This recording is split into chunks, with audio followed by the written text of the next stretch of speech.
my name is Christy Opiella. I am the high school technology teacher, technology instructional coach, and UIL coordinator for Hallettsville Independent School District. I currently teach 7 classes, which range from audio video production to video game design, computer science, digital media, and animation. Of those classes, I have to create lesson plans for each of those classes. So my time is pretty much taken up with a lot of that stuff. I also have a couple periods a day where I help out with our technology throughout the district, mainly here at the high school with our head technology department. And then again, I also am the UIL coordinator, so I help coordinate all our UIL academic meets and things like that for our students.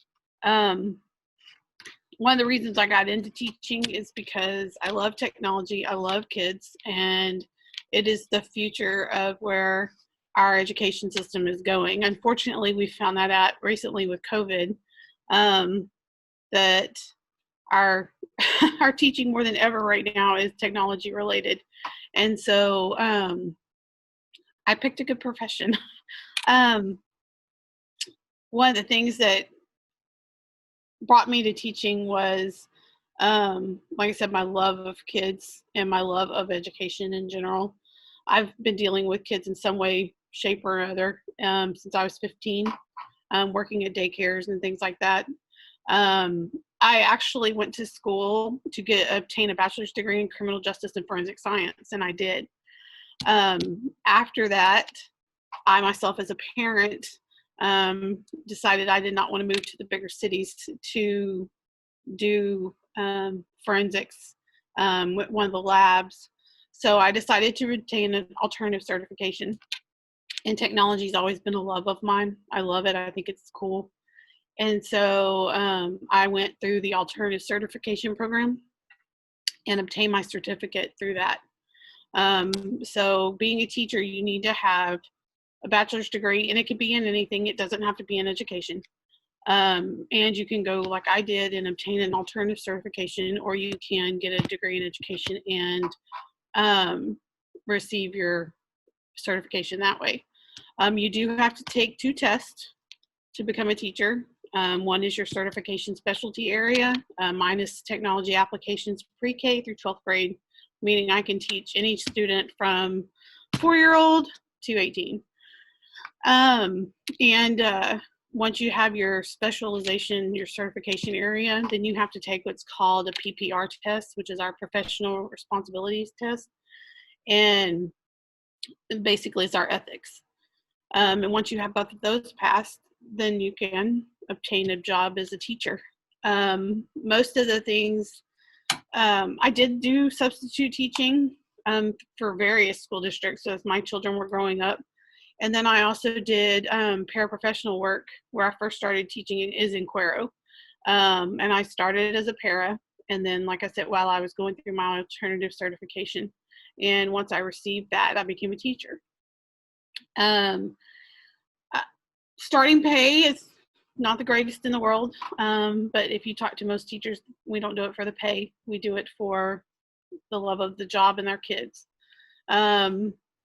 You can make anywhere from, I think the state base is $28,000, and then you can go up from there. If you have a master's degree, some school districts will pay you more for that, or your PhD in education, you will get compensated that way. Most of your rural districts are not going to pay near what the bigger cities do, but then you have class size and things like that that you have to relate to, and that's kind of difficult. I will say smaller class sizes are great. They're really nice. They help you, and you get to know the students better one-on-one and their families and things like that. And I think you as a teacher are able to help them achieve more when you know them on that kind of level. What did I do on a day-to-day basis? Lesson prep or modification. Our lessons are constantly changing. I can plan something and put it out there for one class and it not be well received. So then I go back and I modify it to where the kids like it a little better.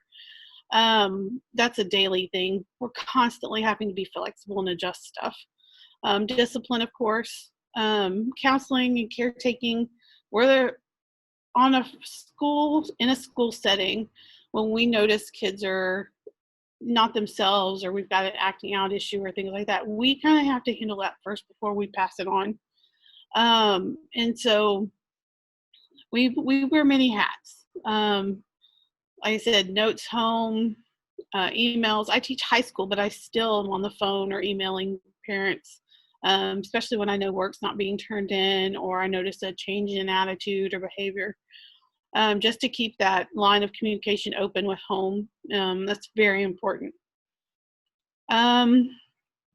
What do I enjoy most about my job is that no 2 days are the same. Every day is a different day. I like that. I like that we never know what's going to happen, especially with our kids. They say the funniest things sometimes. And that can take us on a whole other direction. Like I said earlier, you do need a bachelor's degree, and that helps if you're knowledgeable about the content you would like to teach, or you would like to be certified for. Again, my degree was in criminal justice and forensic science, which dealt a little bit with technology, but outside of that, I did a lot of technology stuff on my own and trainings and things like that. And so that's why I chose the certification I did. Once you've obtained your degree, like I said, you can also do certification. There are tons and tons of alternative certification programs out there. Yes, you have to pay for them. Most school districts will do, once you get hired on, they will take it out of your salary for the first year, and then it's paid for, and then you're done. So it's nothing really where you have to pay in. Well, you do with your paycheck, but it's, like I said, it's a little different. And most of your alternative certification programs will work like that.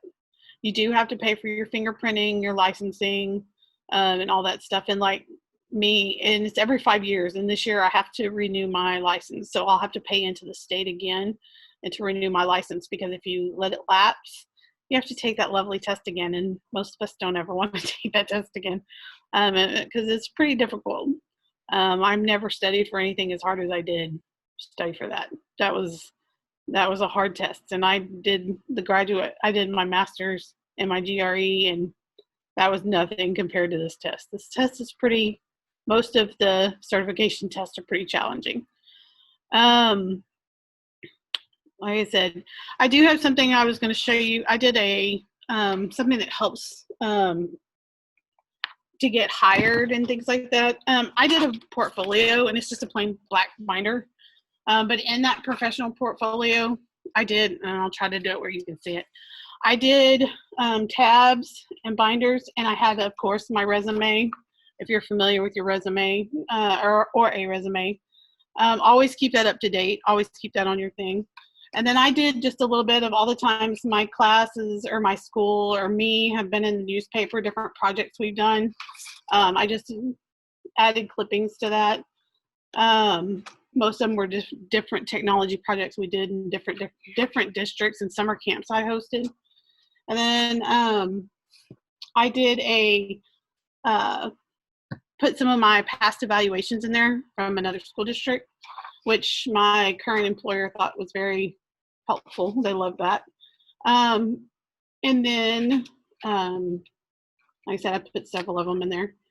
And then I did a sample of my basic classroom procedures. And I also did a sample of my syllabus and my lesson plan. And like I said, my employer currently was kind of shocked. They were like, wow, that's very organized and very professional. And so that's one thing that you could do to kind of help promote yourself and get yourself out there. Like I said, I teach technology. Some of the things I use every day are computers and email. Email is important. Please be Email etiquette is also very important. Please do not write and talk like you text. That's one thing we tell our kids on a constant daily basis. Some of the writing and things like that, you're used to shortening words and things like that, and in a professional setting you can't do that. And so, like I said, things that I use on a daily basis are computers, projectors, laptops, several different software programs. So if you ever get a chance to do trainings in those different softwares and things like that, please, please, please take advantage of those. The more software that you are caught up in, the more software that you are familiar with, the better you will be prepared, because each district does things different. I've been in 3 districts. Each district has done a different grading system, attendance system, lesson plan system. And so, like I said, the more you are familiar with those systems, the better you can be prepared for whatever your district you get hired on will have. I also teach an audio video production class, and we do our school network. And so we do daily morning announcements on live. We do them on Facebook and YouTube and throughout the classrooms. We also do a podcast. And so we have, like I said, all that technology equipment. Not most of your teachers will have, but they do have, like I said, the projectors, iPads, Chromebooks, just various different technology. We are very organized, most of us. We have checklists and binders and calendars and things to keep us all in check.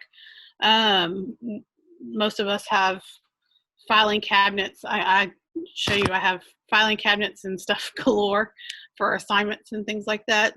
And like I said, being organized will help you. That way you're not spending all of your off time in schoolwork. You will have some time with your family and things like that. I made a promise to myself that my weekends are my weekends, unless I have something related to school I have to attend to. Grading is done all at school. I do not take grading home. My assignments are mainly project-based, and a lot of your schools love project-based learning because it allows for collaboration with students. And the teacher kind of takes a role, and I'm a facilitator, and I pose the kids a question and let them figure it out as a group and solve it and how they're going to handle the assignment. And a lot of your learning strategies and things like that are moving towards more of a teacher being a facilitator and not a, here's your lesson, I'm going to read it to you verbatim, take notes, that kind of stuff.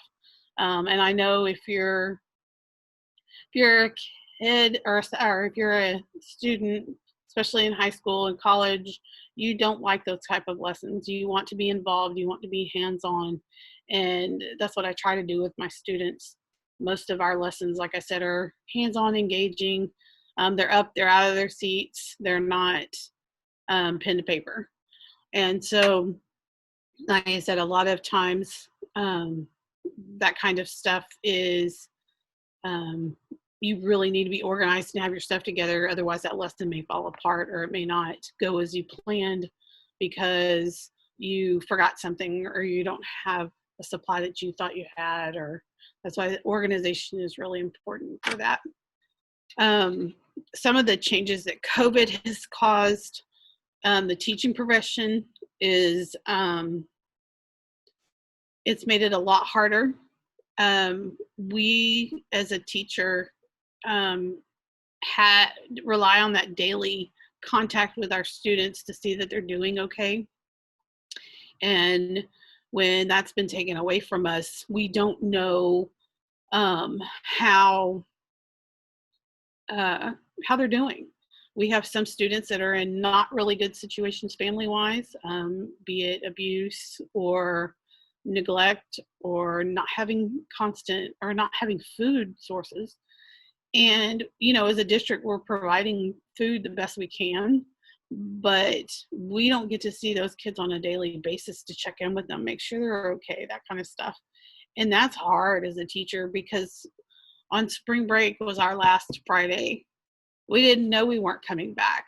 And so we haven't seen our kids in 2 months. We didn't get to tell them goodbye. We didn't get to, kind of wrap things up like we always do. And COVID has made us forced us to do online learning, in which a lot of our kids are not ready for. They don't have the skills to stay focused, to study on their own, to do the work on their own. And if they have questions, they're afraid to reach out. In class, you can tell if someone's struggling, and you can kind of go up to them and talk to them quietly. But when you push out a online assignment and you don't hear from anybody, and they don't email you, say, hey, I'm having trouble. And like, again, I teach high school, but I still have those students who are still afraid to ask questions and still afraid to ask for help. And it's hard because we can't check in with them as we would like to. We email them, hey, are you doing okay? Do you need help? I noticed you haven't turned something in. Is there anything I can do to help you? But we still, when you hear crickets on the other end and you don't hear a response back, you don't know what to do. I mean, you've emailed and phone called as much as your district has allowed you to do, but our district is not currently allowing us to Zoom call, because they had some stuff happen right at the beginning when all this distance learning occurred, and Zoom was having some inappropriate things drop in on them.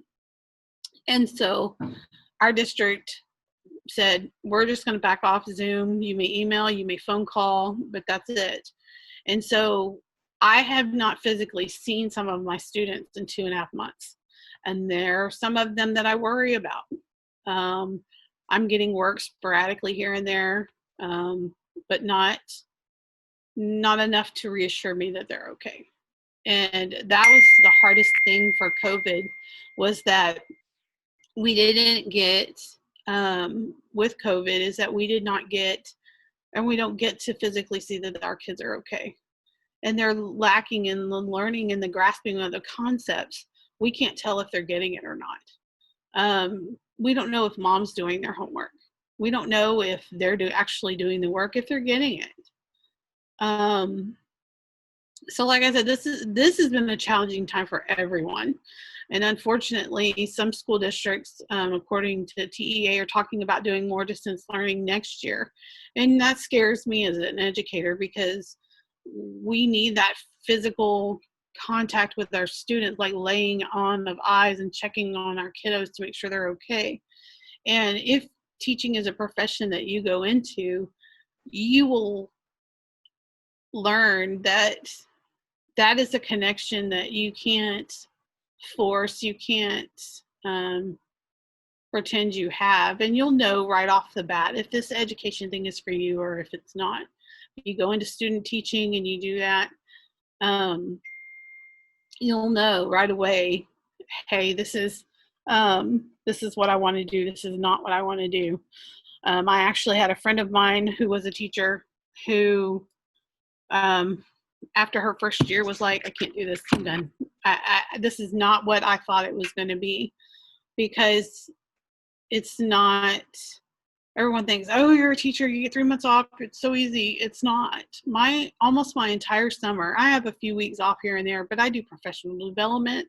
I'm either at training teachers, or doing stuff at school. As an instructional technology coach, we take care of the training of all our new teachers in the district, me and another teacher. We have teachers at each campus that are instructional coaches, and they all take care of training the new teachers coming into our district each year. So we meet with our technology director during the summer, plan all that out, and then we come back earlier than other teachers to train our new teachers coming in. And so, like I said, we get paid year round. Well, some school districts pay you only 10 months. Our district gets paid year round. But it's only for 180 days of work. And so my contract days are 185 because, like I said, I have extra days. But a lot of people don't understand that my 180-day salary is divided among 12 instead of 10, like some of the other teachers. So it's even less that we're paid throughout the year. And so, like I said, this is not a profession you should get into if you think you're going to do it to get rich, because you're not. This is a profession you need to join if you love helping kids. You love watching them learn. Like I said, my favorite thing in the world is to watch the light bulb come on your head. When I'm teaching a lesson and you're not quite getting it, and I explain it to you in a different way, or you ask a friend and they get it, and that light comes on their head, it's like, got it. That means I did my job, and that means you learned something from me. And that's why you get into education. It's not for the money. I have a senior this year, and he's getting robbed of his senior year, like so many senior is. But as a parent, he's my last one to go through the educational system. And as a parent and a teacher, it's difficult, and you'll learn that if you get into education and you do become a parent. You have a very fine line you have to walk, because as a parent, you're concerned about other issues, and as a teacher, you're concerned about other issues. But as a district employee, you have things that you can and cannot do. And so, like I said, education is not one of those fields you can get in and every day's a hunky-dory day, and there are days you go home crying because you have a kid that was being abused. There's days you go home because you know a kid has not eaten in days. This is a very emotionally draining job, but the good days so far outweigh the bad. Like I said, this is one of the most rewarding jobs in the world. If you notice, I have a board back here of past students and letters and things that they've written me for being their teacher and things like that. And then when they come back to see me after college, that's probably one of my favorite things in the world. I have a couple of students I've seen in the past that went on to serve our country in the military, and getting to see those kids as they grow up and serve our country and they come back and visit, that is so rewarding to me. And my kids that I teach now love it because they get to ask them questions. They get to see that real world experience after high school in play and in focus. I'm trying to think if there's anything else you need to know. This job is, like I said, really rewarding, very stressful emotionally and otherwise. Organization is a key point. And then, like I said, if you need anything, there are several online resources for alternative certifications. And there is, in a school district, you will not find that you are discriminated upon or looked down upon if you do alternative certification versus an education degree. In fact, I think that helped me in a way, because they were like, wow, you've got some other outside experience besides just education. And so I think that brings to the table a little bit more. And so, like I said, if you've got a degree in something else and you want to pursue alternative certification, I think that's a smart bet, because you're not going to find your alternative certification and test passing is not going to make any difference whether it was a 4-year degree for education or you paid to have your certification.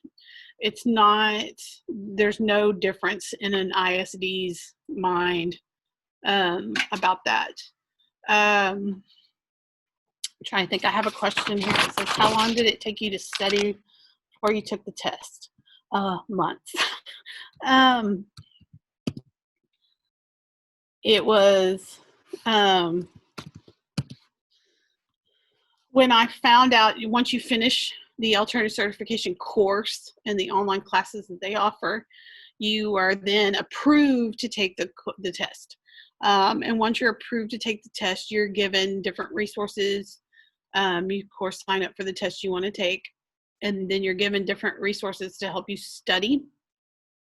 I studied probably 3 months and took my test and passed it first try. Some people it takes a couple tries. And I'm not gonna lie, there's several tests that are very difficult. I've also written questions for ETS, which is the test provider for my content area, which is technology. And so like I said, I took the, I also, like I said, I took the test and now I write questions for that test for future teachers. And I will never let my certification lapse because I don't want to take that test again, because the questions are getting harder and the content is getting more rigorous. And so, like I said, once you pass that test, that's, like I said, that's your golden ticket. Make sure that you value that certificate. Don't do one dumb thing can cause you to lose that certificate. And you will never be able to teach again. One night out with your friends can get you traffic violation or a DWI or something like that that could cause you to lose your certificate. Texting students, all of that kind of stuff can put your certificate in jeopardy. So, you know, it's very important that once you get that certificate, you guard that certificate. Because it's very valuable.